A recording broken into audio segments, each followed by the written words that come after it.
Tonight, the two candidates for president will square off on the debate stage for the first time. Look, it's not like these two guys are unknown, right? Both have had, you have an incumbent president and a lifelong politician. Right.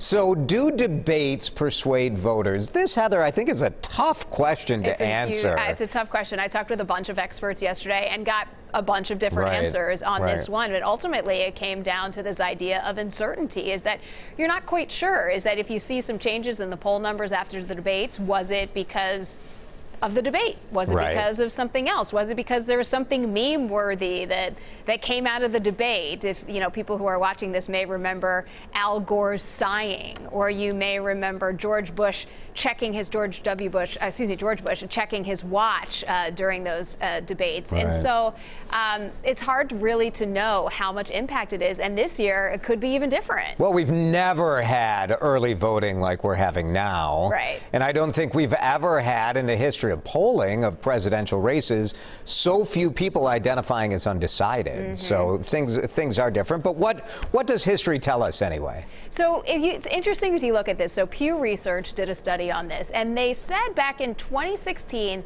that 2/3 of voters said that the debates were very helpful or somewhat helpful in deciding who to vote for.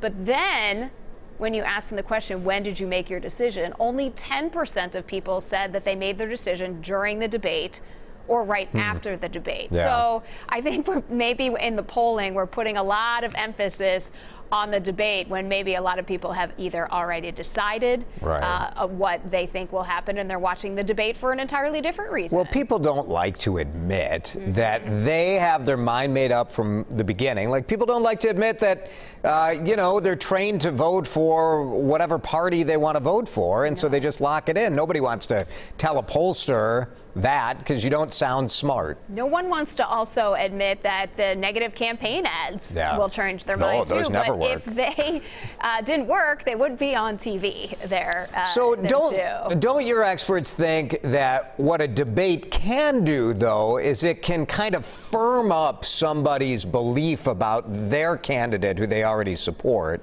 and then be maybe more likely in getting you to actually cast that ballot? So that's the thing, is what it might be, is it might really push turnout there. We have known for this year there are very few swing voters out there. Even if you say you're undecided, it's likely that you're probably undecided as to whether or not you're going to vote. You probably know who you're going to vote for. But here's the thing about that. Let's say just small amounts of turnout happen in these states that are very close races. With the Electoral College, that could make a difference. It could, I say, in some places. Maybe, maybe not. Who knows, right? There are so many factors. So why do we watch this? Because it's fun. Like, you want to cheer for your guy. You want to hate on the other guy. Like, I wonder which one outweighs the other. Exactly. Are you cheering for your own person, or are you just looking to be like, look what he said?